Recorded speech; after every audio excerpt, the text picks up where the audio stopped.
This might actually be the album of the year. High on Fire are one of the most consistent bands in metal, period. All of their albums retain the same heaviness and simple but punchy songwriting while never sounding stagnant. That is no small feat, and High on Fire have established an incredible blend of the sheer heaviness and slow doom of Sleep, and merging it with the power and intensity of bands like Motorhead, setting High on Fire apart from the rest of the stoner doom sludge scene. Their first album, The Art of Self-Defense, was heavy on the stoner elements, and they would expand their sound on subsequent albums. And man, this might actually be High on Fire's best album. Much like the new Judas Priest album, it's just non-stop, back-to-back bangers with heaviness that doesn't let up for 1 minute. If anything, this album just sounds like its cover and its title. Once the needle drops on Lamb's Bread, which wastes no time introducing a riff, we're in for an hour-long storm of fury and aggression. The production here is perfect. It's not super cleaned up, and that suits the album well.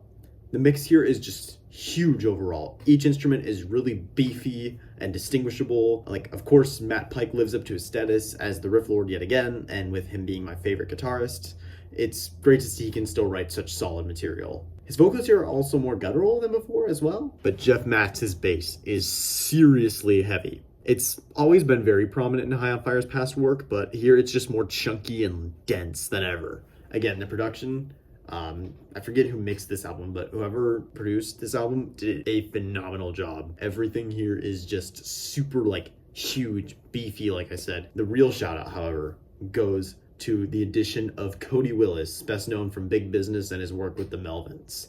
And wow, this is probably the best replacement choice they could have made after Des Kensel left after Electric Messiah. Cody doesn't so much play the drums as pounds the living shit out of them. It is, oh man, he just goes away at the toms and stuff, does all this crazy stuff. It's incredible. But the album isn't entirely sludgy aggression. While it doesn't really stop in a lot of places, the boys do bring back a lot of the slow stoner riffs for this one, mainly on Burning Down and Closer Darker Fleece, which the latter is 10 minutes long, drawn out sleep riffs translated to the High on Fire style. Burning Down is pretty similar, and was a pretty strong choice for the lead single. Soul's Golden Curse also contains an absolutely plotting stoner riff that repeats throughout most of the song, but the magic that Matt Pike possesses as a songwriter and a riff writer is that he knows how to make a song based entirely around a riff, and no matter how long the song is, it's somehow not boring. It's just, he has that magic to his songwriting and his riff writing. You just get sucked into the riff, and before you know it, 20 minutes go by and you don't even notice. But at the same time, there's still heavy aggression that was present on past records like Death is This Communion and Luminiferous. Tracks like Trismegistus, Lightning Beard, and Hunting Shadows continue that established High on Fire sound with these huge chunky riffs and aggressive drumming. The Beating sinks directly into Tough Guy, and both are short bursts of punk aggression that definitely sound like their titles.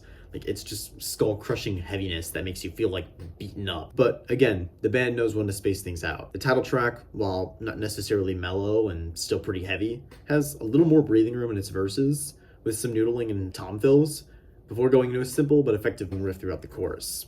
And the instrumental Karen Lick Yol, I'm not sure if I pronounced that right, also gives a bit of a break, and it makes sense they would produce something like this, as the influences were already present in their previous work. High on Fire really takes an aggressive but nuanced approach with Cometh the Storm. While there are plenty of tracks that possess nothing more than just sludgy riffage, there's also more stoner influences here than in most of their past work. There's a bunch of little nuances thrown in to keep things interesting, and as I mentioned before, Matt Pike just has this magic to his songwriting where he can make a riff drag through a whole song and still make it interesting. High on Fire, they go all in and pull out all the stops here.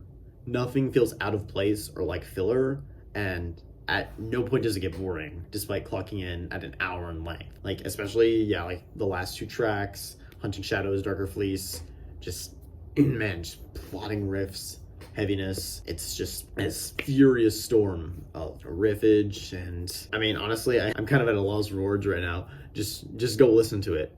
Matt Pike, Jeff Matz, and Cody Willis all go above and beyond with their performances, and it makes for a record that just, again, crushes your skull under its weight. 100%. I'm actually going to give this album a 100 out of 100. I literally do not see any flaws here. This might actually be the greatest album of 2024, at least in my opinion. I'm really thinking about putting this at number 1 when I do my top 10 list for the year. So again, High on Fire, Cometh the Storm, go check it out. If you somehow missed this album, this is definitely one you need to hear before the year is out. Oh man, this on another level, something else. All right, hope you all enjoyed this review. See you in the next one.